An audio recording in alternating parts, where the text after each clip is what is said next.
எனக்கு குழந்தை அபார்ஷன் ஆயிடுச்சு. அது பாத்துக்கலாம், நீ வாடா 200 ரூபாய் ஊப்பிடா, அங்க கொத்தடிமேடா. வாடா ஆக்டிங் வலிக்குதுண்ணா. வணக்கம் மக்களே, மன்னிக்கணும், 2 நாளா உடம்பு சரியில்லை, அதனால வீடியோவை கண்டினியூ பண்ண முடியல. 2 விஷயத்தை பத்தி இந்த வீடியோல டீட்டெயிலா பார்ப்போம் மக்களே. எதை பத்தினா ஜென்சி மீட்ஸ் அப்படின்னு சொல்லிட்டு ஒரு காமெடி ஒன்று நடந்திருக்கு, அதை பத்தி பேச போறோம். அப்புறம் வந்து சொரிநாய் ஒரு பிரஸ் மீட் நாடகத்தை ஆடி இருக்கு, இதை பத்தி தெளிவா டீட்டெயிலா பார்க்க போறோம். ஸ்கிப் பண்ணாம வீடியோ பாருங்க, செம்ம என்டர்டைனிங்கா இருக்க போது. ஃபர்ஸ்ட் வந்து சொரிநாய் விஷயத்துக்கு வந்துருவோம். சரி வேண்டாம் விடுங்க, ஃபர்ஸ்ட் வந்து ஜென்சி மீட்டுக்கே போயிடுவோம். முன்னாள் முதல்வர், இந்நாள் எதிர்கட்சி தலைவராக இருக்கக்கூடிய திரு மதிப்பிற்குரிய ஸ்டாலின் ஐயா அவர்கள் வந்து ஒரு மீட்டிங்கை போட்டு ஒரு மீட்டிங்கில் சொல்றாரு சில விஷயங்களை. என்ன ஃபர்ஸ்ட் என்ன சொல்றாருன்னா, நம்ம கட்சி எதுக்கு தோத்துச்சு அப்படின்றத நாம கண்டுபிடிக்கணும், எந்த இடத்துல நம்ம விட்டுட்டோம் அப்படின்றத நம்ம வந்துட்டு பார்த்துட்டு அதை சரி செய்யணும் அப்படின்றாரு. அதுக்கப்புறமா வந்துட்டு அடுத்த வாரம் ஒரு மீட்டிங்கை போட்டு என்ன சொல்றாருன்னா, நாம எந்த இடத்துல விட்டுட்டோன்றதை தெரிஞ்சு போச்சு, நாம வந்துட்டு இந்த ஜென்சி கிட்ஸை பிடிக்க தவறிட்டோம், அந்த ஜென்சி கிட்ஸை பிடிக்கிறதுக்கு என்ன பண்ணணுமோ அதை போய் பண்ணுங்க அப்படின்னு சொல்லிட்டாரு. ஓகேவா?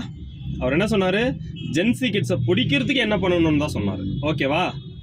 டக்குன்னு இவனுக்கு என்ன பண்ணிட்டானுங்க, தூக்குடா நாமளே ஜென்சியா மாறுடா அப்படின்னு சொல்லிட்டு இருக்கிற 60 வயசு 70 வயசு கேரக்டருங்களெல்லாம் கூட்டின்னு வந்து நாங்க வந்து ஜென்சி அப்படின்னு சொல்லிட்டு ஜென்சியே இல்லாத ஒரு ஜென்சி கிட்ஸ் மீட்டப்பை நடத்திருக்கிறாங்க.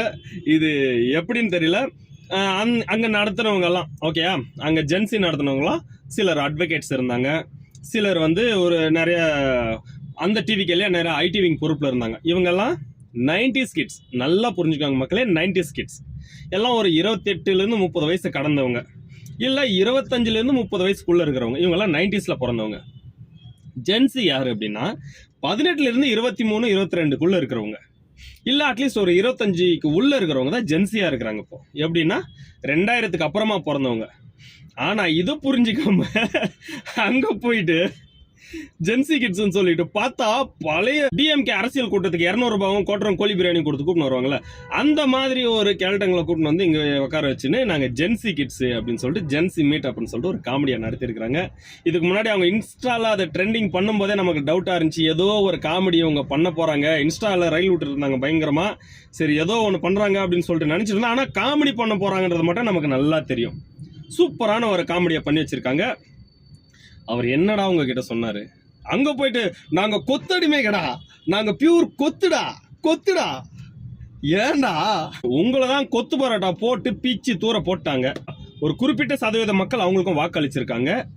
நான் உண்மையா சொல்றேங்க, நானும் டிஎம்கேக்கு வாக்களிச்சவன் தான். ஒரு காலத்துல டிஎம்கேல இருந்தவன், டிஎம்கேக்கு வாக்களிச்சவன். டிஎம்கேல உறுப்பினரா இல்ல, ஆனா டிஎம்கேக்கு ஓட்டு போட்டிருக்கேன். ஏன் தெரியுமா? இந்த திராவிட சித்தாந்தத்துக்காக, பெரியாரிய சித்தாந்தத்துக்காக, அம்பேத்கரிய சித்தாந்தத்துக்காக, சனாதன எதிர்ப்புன்றதுக்காக, இதுக்காக நான் அதுல இருந்து வெளியில வந்தேன் அப்படின்றத நான் தெளிவுபடுத்தி ஆகணும். அதுல இருந்து வெளியில வரல, நான் அதுல இருந்து ஒரு சேஞ்ச் அப், மாற்றத்துக்காக விரும்பி மாற்றத்துக்கு வந்திருக்கிறேன். ஏன் அப்படின்னா காலம் போக போக போக போக இவங்க என்ன பண்றாங்கன்னா, இவங்க அரசியல் பாதையில இருந்தே விலகுறாங்க. ஏன்னா இதுக்குள்ளவே இவங்களுக்குள்ளவே டிஎம்கேக்குள்ளவே இந்த சாதியம் வந்து தலைவிரித்து ஆடுது. அண்ணன் திருமாவர்களோட கொடியை அங்க விசிகா கொடியை பறக்க விடுறது இல்ல, அதை யாராச்சும் தடுத்தா அவங்கள வந்து அடக்கிறது இல்ல. ஒரு கோயில்ல பிரச்சனை வந்துச்சு, தாழ்த்தப்பட்டவர்கள் வரக்கூடாது அப்படின்னு சொன்னா அவங்கள வந்துட்டு அவங்கள யார் அடிக்கிறாங்களோ அவங்கள தடுக்கிறது இல்ல, போய் கோயிலை மூடி வைக்கிறது. ஆதிக்க சாதியினர் வந்து ஒரு குழந்தைய ஒரு பையனை வெட்டிட்டாங்க, படிக்க கூடாதுன்னு சொல்லி வெட்டிட்டாங்க அப்படின்னு சொன்னா அங்க வந்துட்டு எந்த ஆக்ஷன் எடுக்காம விசாரணையிலேயே ரொம்ப நாளா காலத்தை கடத்துறது.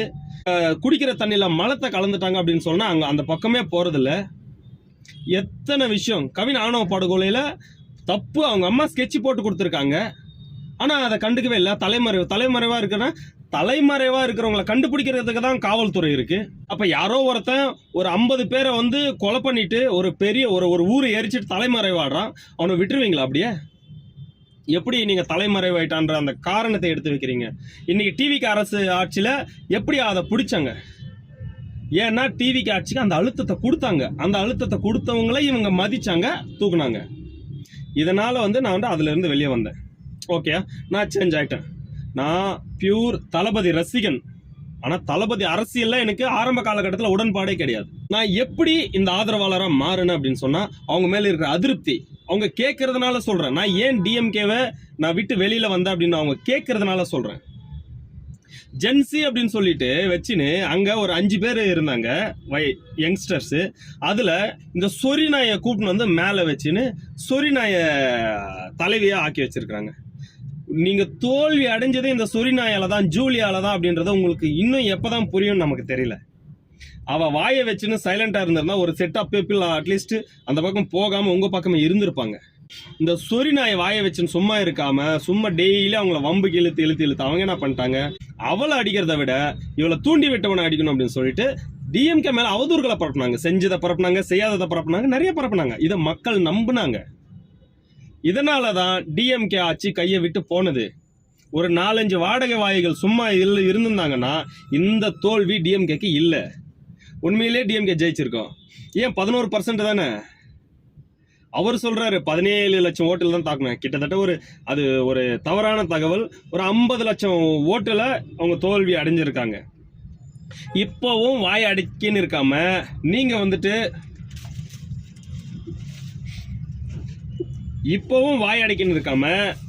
இப்பவே 20 நாள்லயே வந்துட்டு நீங்க சொன்னதெல்லாம் செஞ்சிடணும் அப்படின்னு சொன்னதுனால என்ன பண்றாங்க, அன்னைக்கு அண்ணன் உதயநிதி அவர்கள் வந்து நாங்க 124 தான் ஆட்சிக்கு வந்து அப்படின்னு சொன்னதை இன்னைக்கு எடுத்து ட்ரெண்ட் பண்றாங்க, எடுத்து பரப்புறாங்க. அப்ப அதுவும் அவங்களுக்கு சாதகமா தான் மாறுது. இவங்க ஜென்சி மீட்டப்னு சொல்லி நடத்திட்டு அங்க போயிட்டு நாங்க கொத்தடிமைடா, நாங்க 200 ரூபாய் ஊப்பிடா, நாங்க வந்துட்டு பியூர் கொத்துஸ்டா, ப்ரௌட் கொத்துஸ்டா அப்படின்னு சொன்னா மக்களுக்கு இன்னும் எப்படி போகும் சொல்லுங்க பார்க்கலாம். மக்கள் கிட்ட எதை கொண்டு போய் சேர்க்கணும்? நீங்க இதை தான் கொண்டு போய் இதுக்காக தான் ஜென்சி மீட்டப் போட்டீங்களா? நீங்க அறிவு இல்லாதவங்க அப்படின்றத கரெக்டா ஒரு டைம் ப்ரூஃப் பண்ணிருக்கீங்க. இன்னைக்கு வந்து எப்படியாச்சும் ஒரு மேல அவதூறு பரப்பியே ஆகணும்னு சொல்லிட்டு சொரி நான் என்ன பண்ணிருக்கேன்னா ஒரு பிரஸ் மீட் நாடகத்தை நடத்திருக்கு. போலீஸ் ஸ்டேஷன் போயிட்டு கம்ப்ளைண்ட் கொடுக்குற மாதிரி, எனக்கு குழந்தை அபார்ஷன் ஆயிடுச்சு, அதுக்கு விஜய் தான் காரணம். உண்மையிலேயே சொல்றேங்க, நான் வந்து எந்த ஒரு பொண்ணுக்கும் அந்த நிலைமை வரக்கூடாது. நான் எதை வேணாலும் காம்ப்ரமைஸ் பண்ணிக்குவேங்க. ஒரு குழந்தை வந்து அபார்ஷன் ஆயிடுச்சு, மிஸ்கேரேஜ் ஆயிடுச்சுன்னு சொல்றாங்க. அவங்க அபார்ஷன் ஆயிடுச்சுன்னா அது ரொம்ப ரொம்ப பெயின்ஃபுல்லான ஒரு விஷயம். ஒரு பொண்ணுக்கு எந்த அளவுக்கு பெயின்ஃபுல் அப்படின்னு சொன்னா, சில பொண்ணுங்க வந்து அதுக்காகவே சூசைட் எல்லாம் பண்ணிக்குவாங்க. எப்படிப்பட்ட பொண்ணுங்கன்னா, ஒரு 7 வருஷம் 6 வருஷம் குழந்தை இல்லாம இருக்குன்னு வச்சுக்கோங்க. அவங்களுக்கு திடீர்னு ஒரு குழந்தை ஃபார்ம் ஆயிடுச்சு. அப்போ அவங்க திடீர்னு அபார்ஷன் ஆயிப்போச்சு அப்படின்னு சொன்ன ஏதோ ஒரு காரணத்தினால கண்டிப்பா அவங்க வந்து அதை தாங்க முடியாம அவங்க மனநிலை அப்படி யோசிங்க, சூசைட் பண்ற அளவுக்கு போகும். அப்படி இருக்கிற பட்சத்துல இவ சொல்ற அந்த மார்ச் மாசம் விஜயண்ணாவால மிஸ்கேரேஜ் ஆயிடுச்சுன்னு சொல்ற அந்த மாசத்துல டெய்லி ஒரு video, virtual warriors, vulgar warriors, virtual warriors, vulgar warriors அப்படின்னு சொல்லிட்டு டெய்லி ஒரு வீடியோ. ஒரு பொண்ணால அந்த மனநிலைக்கு வர முடியுமா? எப்பவுமே ஒரு அபார்ஷன் ஆகுறதுன்றது ரொம்ப பெயின்ஃபுல்லான விஷயம். நான் முன்னமே சொன்ன மாதிரி பெயின்ஃபுல்லான, சென்சிட்டிவான, ரொம்ப அதை வார்த்தையால விவரிக்கவே முடியாது, அந்த அளவுக்கு மோசமான ஒரு விஷயம். இதுல ஒரு விஷயம் நடந்திருக்கு. இவன் என்ன செய்யறா, அந்த மாசம் பூரா ஒரு சின்ன ஒரு வருத்தம் முகத்துல தெரியல. இவளே தான் சொன்னான் 3வது புருஷன் வர்ச்சுவல் வாரியர்ஸ் பாருங்க, 3வது புருஷன் சொல்லிட்டு நீ 3வது புருஷன் சொன்ன அவங்க ட்ரெண்ட் பண்ணாங்க, வேற ஒன்றும் பண்ணல அவங்க. அப்போ இது நீ என்ன செஞ்ச அதுதான் உனக்கு பேக் ஃபயர் ஆயிருக்கே தவிர மற்றவங்க யாரும் உன்னை வந்து கெடுக்கல. உன் வாயை உளற வாயை வச்சு ஊழ வாயை வச்சுட்டு நீ சைலண்டா இருந்திருந்தீன்னா உனக்கு இந்த பிரச்சனையா வந்திருக்காது. இப்போவும் நீ அடங்கலை. போயிட்டு என்ன பண்றான், அங்கே ஜென்சி மீட் அப்படின்னு சொல்லிட்டு அங்கே போயிட்டு வைக்கணும் இவரை திட்டத்துக்கு பார்க்குறேன். இது இப்போ இவ என் குழந்தை மிஸ்கேரேஜ் ஆனதுக்கு விஜயண்ணா தான் காரணம் சொன்னதுக்கே டெஃபமேஷன் கேஸ் போட முடியும். டெஃபமேஷன் கேஸ் போட்டால் கோர்ட்டுக்கு கச்சேரின்னு சொல்லிட்டு இவ அலைய வேண்டியது வரும். புருஷன் ஒருத்தன் தான் பாருங்க, மிச்சர் சாப்பிட்டுன்னு மிச்சர் வாயன் அழுகுறாங்க. ஒரு வெக்கமான இல்லாம அழுகுறான். ஒரு பொண்டாட்டிக்கு பிரச்சனைனா நீ தாண்டா காப்பாற்றணும் வெண்ண அழுகுறான் பக்கத்துல நின்று. ஆனா ஒரு சொட்டு கண்ணீர் வரல. பாத்துக்கங்க எவ்வளோ இந்த வர்ச்சுவல் வாரியர்ஸ், வல்கர் வாரியர்ஸ் சொல்லிட்டு இவ இந்த டிவிகேல இருக்கிற இந்த பசங்களை எந்த அளவுக்கு இவ கேவலமா பேசினான்னு பாருங்க மக்களே. என்னென்ன பேசியிருக்கிறான்.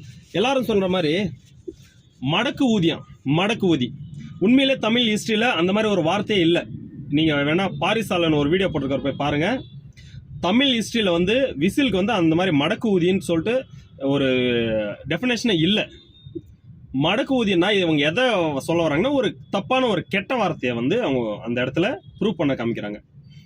அப்போ இவன் என்ன சொல்றான், நீங்க போயிட்டு கரெக்டா போயிட்டு மடக்கு ஊதியில ஊதிட்டு வாங்க, வேற எதுலன்னா ஊதிட்டு வந்துட போறீங்க அப்படின்னு சொன்னா அதே ரிவால்ட் உனக்கு வரத்தான் செய்யும். நீ எதை விதைக்கிறையோ அது விளைஞ்சுதான் ஆகும், வேற வழியே இல்லை. நீ நடத்தின நாடகம் மொத்தமும் தேவையில்லாத ஆணிகளை தான் நீ பிடுங்கிட்டு இருக்க அப்படின்னு சொல்லிட்டு 100% ப்ரூஃப் ஆயிடுச்சு. நீ வந்து அங்க நாடகம் போட்டா நம்பிடுவாங்களா மக்கள்? சொல்லு. மக்கள் அவ்வளவு முட்டாளா? உன்னை பிக் பாஸ்ல இருந்து ஃபாலோ பண்ணல, உன்னை ஜல்லிக்கட்டு ப்ராடக்ட்ஸ்ல இருந்தே ஃபாலோ பண்ணிட்டு இருக்காங்க. பிக் பாஸ் ஜல்லிக்கட்டு ப்ராடக்ட்ஸ்ல வந்துட்டு எல்லா லட்சக்கணக்கான மக்கள் அங்க வந்துட்டு போராடிட்டு இருக்கும்போது நீ வீடியோ போட்டு பப்ளிசிட்டி தேடின ஒரு தற்குறி நீ. அதுக்கப்புறம் பிக் பாஸ்ல போயிட்டு கீழே விழுந்ததுக்கு கால் வலிக்கு கீழே விழுந்தா கால் அடிப்படும், கை அடிப்படும், வலிக்குதுன்னு சொல்லிட்டு நீ என்ன வயிற்ற பிடிச்சின்னு அழுந்தவனி. அப்பவே வந்துட்டு ரைஸா சொல்லிட்டான், பா பா பா பா வாடா ஆக்டிங் சொல்லிட்டு ரைஸா சொன்னான். அப்பவே உன்னை வந்துட்டு வெளிச்சம் போட்டு காட்டிட்டாங்க.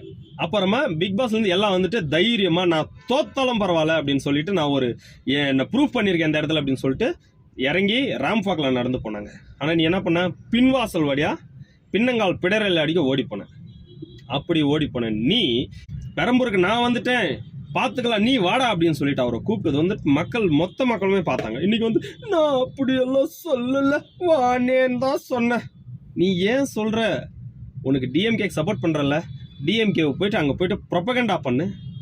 ஜெயிக்கிறதுக்கு என்ன வழியாத பாரு. அங்க வந்தாலே விஜயண்ணா வாண்ணா, விஜயண்ணா நான் போட்டதுல இதுதான் லென்த் வீடியோவா இருக்க போகுதுன்னு நினைக்கிறேன். இவ இப்படி எல்லாம் பண்ணதுனாலதான் மக்களே, இதெல்லாம் சேர்ந்துதான் இந்த ஆட்சி பறி போனதுக்கு காரணம். இவங்க ஜென்சி மீட்டப் வேற என்ன மீட்டப்னு சொல்லிட்டு எத்தனை மீட்டப் வச்சாலும் சரி, உண்மையிலேயே நாம தோத்ததுக்கான காரணம் இதுதான் சொல்லிட்டு அவங்க புரிஞ்சுக்காத வரைக்கும் உண்மையிலே இது மாற போறதே கிடையாது. உண்மையிலே அடுத்த எலெக்ஷன்ல விஜய் சார் தான் வருவாரு, தளபதி தான் வருவாரு. இனி எதிர்கட்சி யாரு அப்படின்ற போட்டி தான் தமிழகத்துல நடக்க போகுது. இனிமே இந்த சொரிநாயான ஜூலி தயவு செஞ்சு நாவடக்கம், யாகா வராயினும் நாகாக்க காவாக்கால் சோகாப்பர் சொல்லிழுக்கப்பட்டு, இதுக்கு முன்னாடி நீங்க செஞ்சது ரொம்ப மோசம், அவரை வந்து ரொம்ப அசிங்கப்படுத்தினீங்க. அதனால சோகாப்பர் சொல்லிழுக்கப்பட்டு, அதனால இதுக்கே இனிமேலாச்சும் நாவடக்கம் தேவை. அதுக்கப்புறம் ஜென்சி மீட்டப் நடத்துறவங்களுக்கு அவங்களுக்கு ஒரு வார்த்தையும் சொல்லிக்கிறேன், தயவு செஞ்சு ஜூலி மாதிரியான சொரிநாய்களை நம்பி இந்த ஜென்சி மீட்டப்பை நடத்துனீங்க, இல்லை ஜென்சியை மடக்கிடலாம் நினைச்சீங்கன்னா தயவு செஞ்சு உங்களோட தலைவருக்கே நான் சொல்றேன், அண்ணன் உதயநிதி அண்ணன் அவர்கள் தயவு செஞ்சு இந்த மாதிரி ஆளுங்களை நம்பாதீங்க. உண்மையான ஜென்சிஸை பிடிங்க. ஏன்னா இவங்க 10 பேர் தான் ஜென்சி அப்படின்னு சொல்லிட்டு இவங்க வந்துட்டு உங்ககிட்ட காசு வசூல் பண்ணி காசு கரியாக்கிட்டு இருக்காங்க. அவங்க கிட்ட 1,00,000 பேர் ஜென்சிஸ் இருக்காங்க. அந்த மாதிரி ஜென்சிஸை பிடிக்கிறதுக்கு வழி என்னன்னு பாருங்க.